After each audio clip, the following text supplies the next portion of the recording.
So it is with great pleasure and privilege that I introduce Commissioner Michel Barnier. Good afternoon to all of you, and first of all, if I may, I want to thank you, all of you, for taking the time for this lunch to come and meet a European Commissioner who is sometimes a kind of political UFO, not only in the United States, but sometimes also in Europe. Thank you very much to you, Frederic Camp and Chris, and also Paul's husband for the clean roles for organizing together this event. And thank you very much, Chairman Jack Brown, for your kind remarks. You just mentioned at the end of his remarks a part of my life that is very dear to me.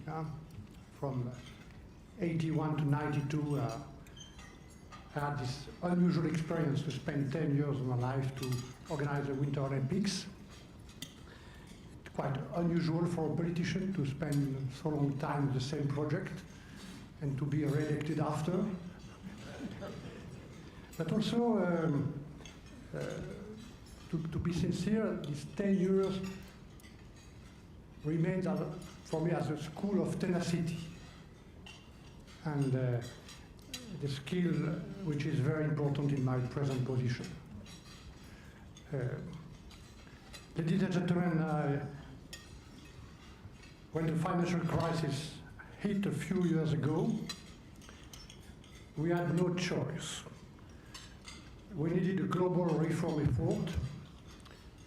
World leaders were quick to realize this. And the G20 agenda, you have just mentioned, is a sweeping reform program. It has guided and inspired reform efforts in Europe, the United States, and many other places also. This G20 agenda is based on two fundamental principles. First, we need new global rules for a global financial system. We need new global rules.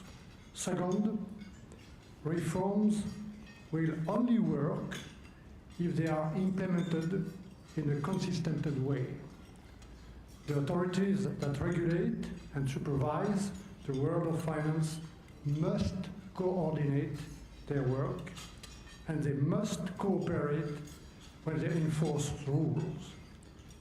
And it has not always been the case so far. In other words, we must work together. We all had three tasks. Number one, to agree on a roadmap and international standards. Number two, to implement reforms at home. And number three, to make sure that our regulatory frameworks would work together. These are pretty straightforward tasks and also essential ones, because if we fail in any of them, we fail in reforming the system and in protecting ourselves from future crises. Reform simply cannot be half implemented or uncoordinated. This would simply translate in additional costs and in renewed risk for the financial sector and for the economy. And on both sides of Atlantic, we need to bring the financial system back to its primary function, namely to finance the economy. Let me say, ladies and gentlemen, a word on each of these three tasks, which were at the core of my discussion yesterday in DC with the Fed, the Treasury, and the US regulators. To begin with, the international standards are largely agreed. recent and welcome progress was made on liquidity. We are now on parallel track to implement Basel III on both sides of the Atlantic. We are close on margins for derivatives. We are making good progress on shadow banking. Work on systemic banks is also well in hand. The real challenge now is how cooperation will work in practice. Ladies and gentlemen, the second task is implementation at home. Let me say a few words on where we are in Europe. We are completing our part of financial reform on G20. We distributed, perhaps the entrance, my favorite table. Perhaps we have kept this one table in 3 colors, which is important, not only because it is a summary of my work and the work of my team, but also because I had the chance last Thursday morning in Rome, to comment on this table with His Holiness the Pope, Benedict XVI, in a private meeting. I think there is no link with his decision 2 days later. But as you can see on this table, all the legislative proposals are on the table. As I just mentioned, we are in the final steps of the negotiation on the capital requirements legislative to give effect to Basel III. We have just agreed on the implementing rules for derivatives, and I get the final agreement of the European Parliament last week on the technical standards for these rules on derivatives. We are making good progress on resolution and recovery plans. And we are creating a banking union.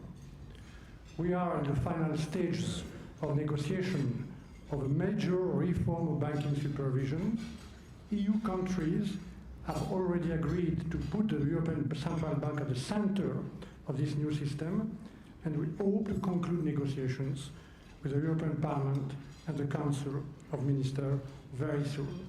We could say, to be sincere, that it will be a real revolution for the European banking sector. I will spare you the details, but in essence, the EU, Euro area, plus other member states who wish to, will share a single supervisory system. In some ways, the new system will be similar to, and perhaps even simpler than, the US system of banking supervision, which involves many agencies. And to this, we will add proposals for a single resolution mechanism in the coming months.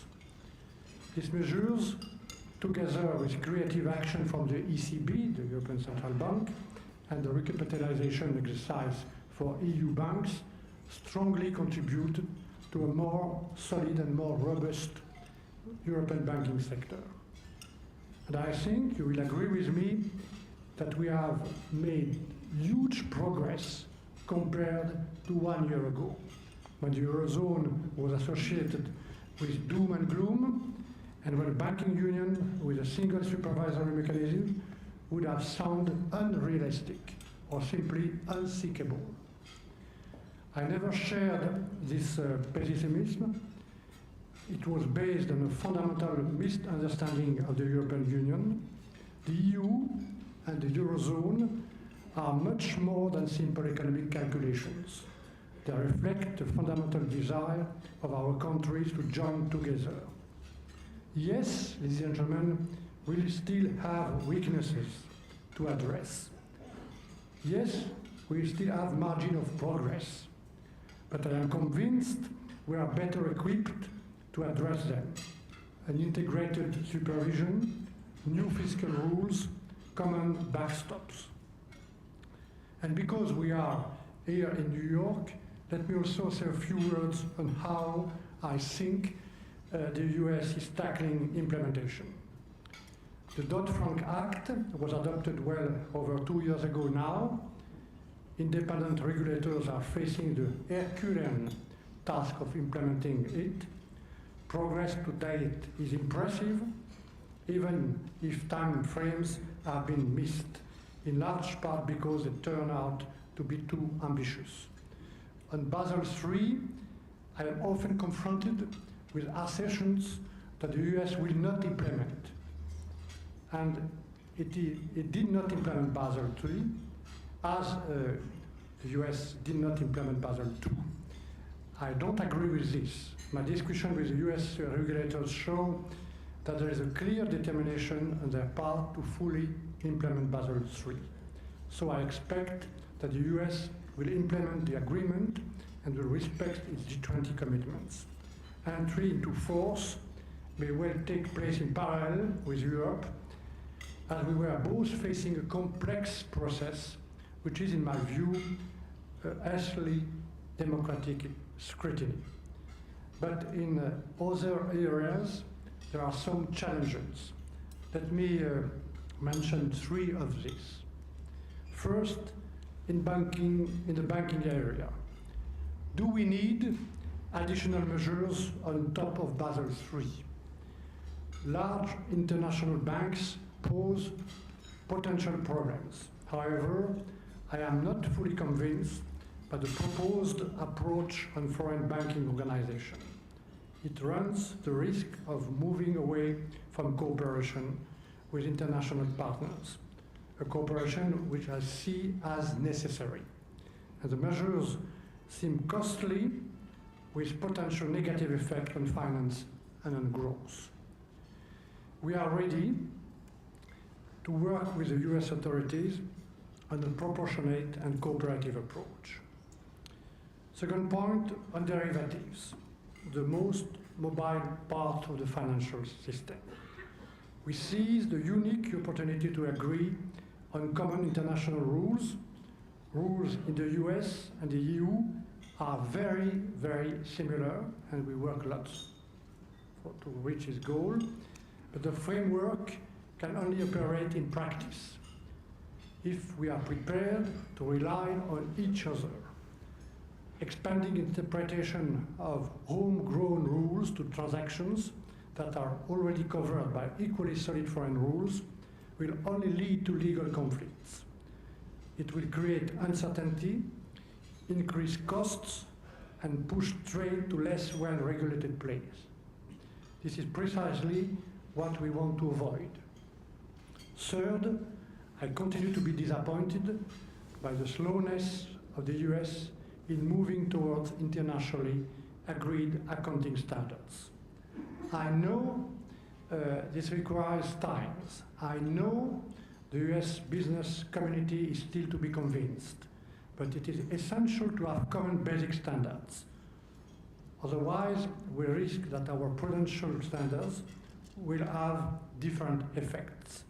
And let's face it, the risk to return to a fragmented system based on national or regional approaches. This leads, ladies and gentlemen, me to the third task, setting up a cooperation mechanism to make sure that regulatory frameworks work together. We must put in place mechanisms that ensure that we can rely on each other's supervision and that we can work together to prevent bank crises or to manage them. We must put in place clear rules that show the market which rules apply and when. And we must put in place procedures that help us enforce our rules. The EU and the US are together, I hope, at a crossroads. If we choose to part ways, this will send a wrong signal to markets and to the rest of the world. It would increase the cost of capital and reduce growth prospects. On the other hand, If we can work together and cooperate, we can continue to provide a common base for international finance, boosting growth and employment. We have a unique opportunity to show that we choose cooperation over disuniting. I strongly encourage our US friends to fully engage with Europe, to put the necessary political will in favor of a wide and comprehensive economic agreement. This should certainly include trade negotiations. It should also provide a framework for regulators and supervisors to work on regulatory convergence, reliance, and prudential cooperation. And this is the reason why I've come to the US once again, to express my conviction with my team that if we push our cooperation further, we can move together towards a truly transatlantic financial alliance. For me, a transatlantic financial alliance means that we adapt our regulatory and supervisory cooperation to the reality of the transatlantic marketplace. Financial firms in the EU and in the US face few economic barriers in their transactions across the Atlantic, but they and regulators face many regulatory and supervisory differences. These differences are often unnecessary, costly, and ultimately undermine efficient control and supervision. A transatlantic financial marketplace requires a level playing field based on a transatlantic regulatory alliance, based on a mutual trust, cooperation, and full reliance between our respective authorities. From my side, I'm willing to invest time and effort in pursuing this objective. Ladies and gentlemen, President Obama and European leaders have just agreed to launch talks on a comprehensive trade and investment partnership to promote fair and free exchanges across the Atlantic. These two words, fair and free and fair, used by the President Obama in his State of the Union address, are equally important, fair and free. This will also guide our work to promote this transatlantic regulatory alliance. And I'm convinced, if we succeed, it will be a catalyst for trade and growth between US and Europe. Thank you very much for your attention.